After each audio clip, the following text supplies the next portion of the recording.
let's get into our running back start-sit segment. I know a lot of teams are scraping the bottom of the barrel right now, whether it's a win-now mode that you're in, whether you're a team gearing up for the playoffs, whatever it might be. You got to know, hey, for some of these names, they're on the bubble. There's some pretty gross names. Maybe they're coming off gross matchups, whatever it is. We'll start off with the first one here, Duke Johnson. Coming off a really tough outing. A lot of people, myself included, thought he was going to be a smash play, thought he was going to be David Johnson plus, which would be, close to like an 18 to 20 point floor, but only give us 5.4 fantasy points, was extremely inefficient, only 54 yards on 14 carries, and had one target. So with Duke Johnson, are you just throwing that rough weather game in Cleveland out the window and plugging him right back in against New England? Yeah, I'll plug him in. I think it's less about the rough weather game because you'd think in a windy game that they would run the ball more, and they gave him 14 carries in this game, but the efficiency just wasn't there. Duke Johnson. 95% of snaps.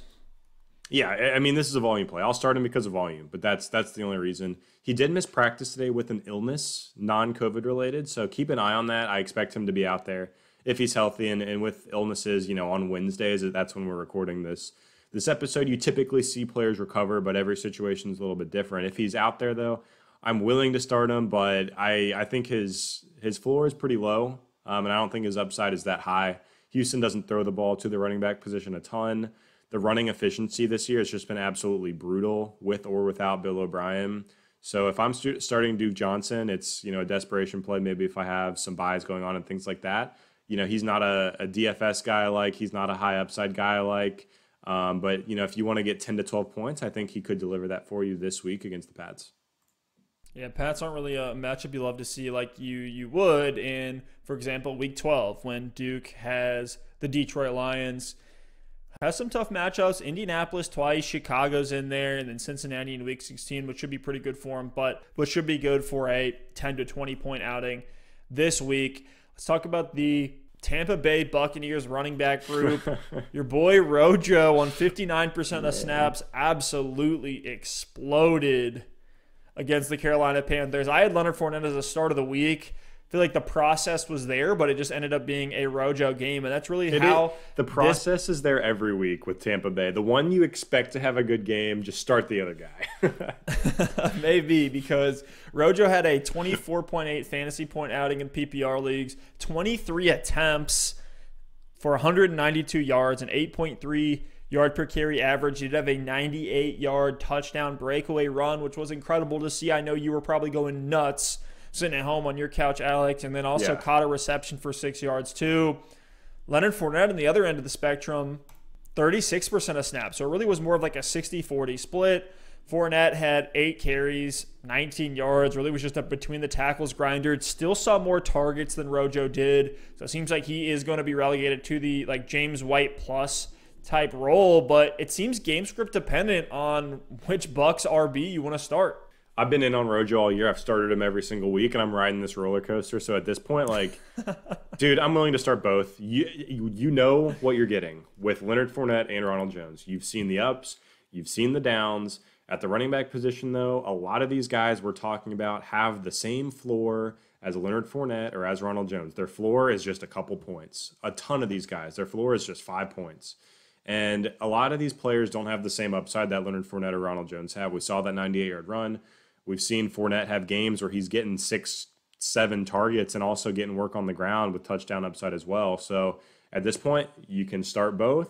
You pray it's your guy's week that week or that both guys get, a 10 to 15 point outing, and you go from there. But you just have to know there's a chance you're going to be disappointed if you start either one.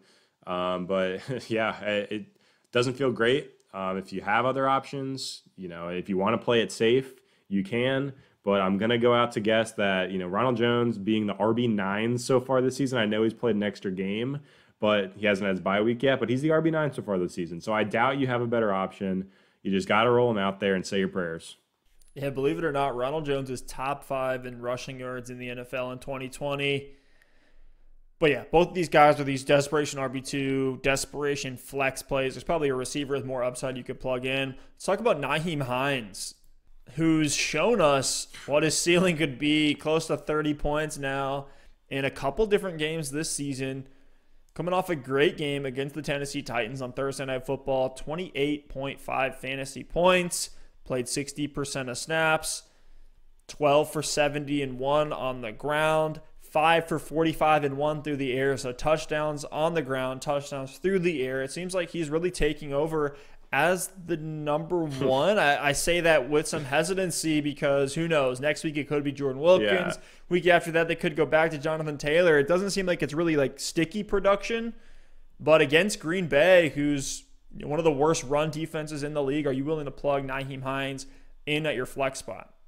Yeah, I'll flex him. It doesn't feel good. All these guys have a floor. So if you start Nahim Hines, you have to know the floor is there. He could get you just a couple of points.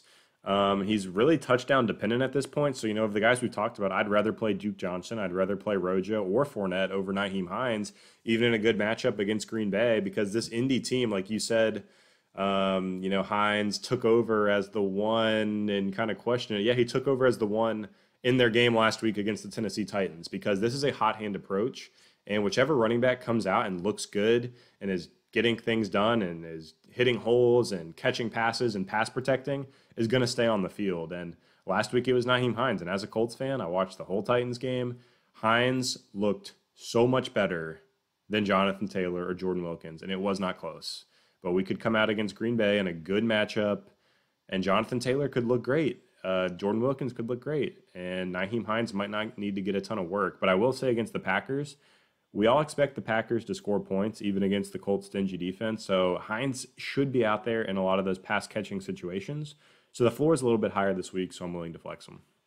Yeah, I think he's good for 10 plus, and then you've seen the upside of a 30-point outing that it's in his range of outcomes.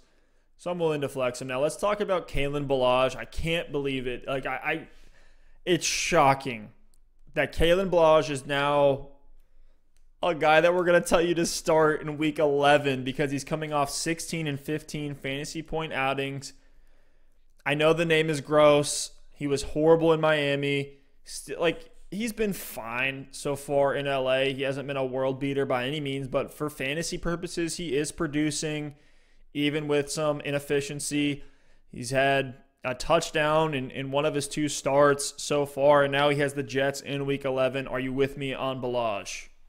Yeah, going into last week, I didn't start Josh Kelly because I just had a feeling it was a trap after what I saw from Bellage the week before, where Justin Jackson went out early and Bellage led the way. And Bellage had 18 carries and 5 receptions last week. That is absurd volume. In an offense that's moving with Justin Herbert, he gets the Jets this week. I think Bellage is a starter. I'm locking him in. I think you start Bellage with, I hate to say this, but some level of confidence this week against the New York Jets. It doesn't feel good. And I just want to remind everybody that Kalen Ballage in 2019 on 74 carries averaged 1.8 yards per carry. And here we are coming full circle on Kalen Ballage. But lock him in for week 11.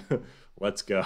So on the other end of the spectrum, I don't want to say start him even in the best of matchups. Believe it or not, Joshua Kelly hasn't scored more than 13 fantasy points at all this season. Cut Josh He Kelly. is a sit. Trash. He is a cut. Him. You don't need him. Yeah, you don't get need him off your roster. Last one here, Boston Scott. He's an interesting PPR name. Again, if you're in a desperate situation, which I'm asking for a friend here because I am. I got J.K. Dobbins, Boston Scott, and DJ Dallas as my running backs with David Johnson going on IR for a concussion seemingly out of nowhere. I got to decide, am I starting Boston Scott, who's coming off a 14 fantasy point outing, had 3 carries for 63 yards and a touchdown. He had that breakaway run, looked fantastic, but 1 reception for 11 yards. Are you going to get cute and plug him right back in there thinking, hey, he could, put up double-digit fantasy points? No, he had the breakaway run that I think he actually stepped out on, but it was too close to overturn. Miles Sanders is back. He is the lead there in Boston. It's not a timeshare or anything. Boston Scott's strictly a backup, handcuff. Keep him on your bench. Do not start Boston Scott this week. Do not chase those points. Brutal. That means I'm starting Dobbins. It's a 27% snap share for Boston Scott. You just can't rely on anything under 30% to give you anything. Really, anything under 50% isn't going to give you much in fantasy unless they're uber efficient. Just happened that Boston Scott did have one of those uber efficient games.